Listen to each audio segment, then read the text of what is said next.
আজি আমাৰ চিডলি বিজনী কোচ ৰাজবংশী জাতীয় সাংস্কৃতিক যে অধিৱেশনৰ জৰিয়তে আজি 9, 10, 11 এই ভাগাৰীভিটা বুঢ়ীআই মন্দিৰৰ প্ৰাংগণত আমাৰ অনুষ্ঠানখন অনুষ্ঠিত কৰা হৈছে আৰু সেই অনুষ্ঠানখনৰ লগত জড়িত হৈয়া আমি কোচ ৰাজবংশী ভাগাৰীভিটা গাঁৱৰ মানে যিগিলা কোচ ৰাজবংশী মহিলা আছে আৰ আপিগিলা আছে যত চেঙেৰিগিলা আছে গোটাইখনে আজি আমি লোকনৃত্য আমাৰ যি জনগোষ্ঠীয় লোকনৃত্য এই লোকনৃত্য তাৰ আজি কৰ্মশালাখন আৰম্ভ কৰিছোঁ আজিৰ পৰা আমি 5 দিনৰ কৰ্মশালা কৰিম আৰু আজি আৰম্ভ হ'ল এতে আমাৰ প্ৰশিক্ষক আহিল আমাৰ পূৰ্ণিমা চৌধুৰী বাইদেউ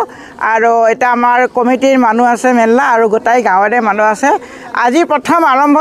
যাৰ জন্য কল্পখানি কম হৈছে আৰু যদি এৰ পাছত আমি কালিৰ পৰা হয়তো আমাৰ বৃহৎ সংখ্যক প্ৰতিনিধি এটা যোগদান কৰিব নাচনীগিলা আহিব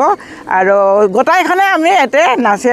নাচন শিকিয়া আমি আগন্তুক যে আমাৰ 9, 10, 11 কোচ ৰাজবংশী মানে সত্ৰীয় সমাজৰ যি সংস্কাৰণ কমিটি আছে সিদিনাখন আমি সেই সমিতিখনত আমি আমাৰ মানে নৃত্য জনগোষ্ঠীয় নৃত্যগিলা আমি প্ৰদৰ্শন কৰিবৰ কাৰণে আজি আমি কৰ্মশালা আৰম্ভ কৰিছোঁ সাংস্কৃতিক সম্পাদক হিচাপে ৰাইজে মোক দায়িত্ব দিছে যে চিডলি বিজনী কোচ ৰাজবংশী ক্ষত্ৰিয় সন্মিলনৰ অধিৱেশনখন এইবাৰ বুঢ়ীআই মন্দিৰত পাতিব লৈছে আৰু এই সম্পৰ্কে কৰ্মশালা এখন উদ্বোধন আজি আমাৰ উদ্যোক্তা পৰবী চৰকাৰ মহাশয়া আগবাঢ়ি আহিছে তেখেতৰ উদ্যোগত এই কৰ্মশালাখন আজি মুকলি কৰা হ'ল এই কৰ্মশালাখনত প্ৰশিক্ষক শ্ৰীযুতা পূৰ্ণিমা চৌধুৰী বাইদেউ আগবাঢ়ি আহিছে তেখেতে আজি আৰম্ভ কৰিছে আৰু এই কেইদিনমান চলিব এই ভাগাৰীভিটা অঞ্চলৰ মহিলাখিনি আদি কৰি তেওঁলোকে অংশগ্ৰহণ কৰিব আৰু এই কাৰ্যসূচীত অংশগ্ৰহণ কৰিব আশা কৰোঁ কাৰ্যসূচীখিনি সুচাৰুৰূপে সমাপন হ'ব আপোনালোকৰ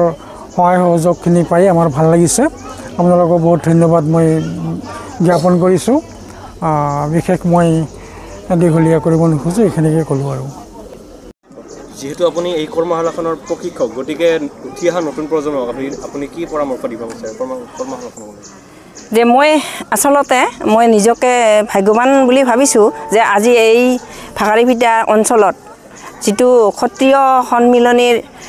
মহান উৎসৱত এজন প্ৰশিক্ষক হিচাপে মোক মাতিছে মই নথৈ আনন্দিত আৰু এই সুযোগখিনি পোৱাৰ বা এই মঞ্চখিনিত থিয় হোৱাৰ সুযোগ আজি আমাৰ পূৰ্বী চৰকাৰ বাইদেউৰ জৰিয়তে এই মঞ্চত মই থিয় হ'বলৈ সক্ষম হৈছোঁ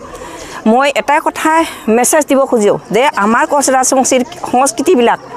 হেৰাই গৈছে নাইকিয়া হৈছে গতিকে এই হেৰাই যোৱা সংস্কৃতিবিলাক আমি পুনৰ উদ্ধাৰৰ কাৰণে সংৰক্ষণৰ কাৰণে সংস্থাপনৰ কাৰণে প্ৰচাৰ আৰু প্ৰসাৰৰ কাৰণে আমি উঠি অহা চামক এই কৰ্মশালাৰ জৰিয়তে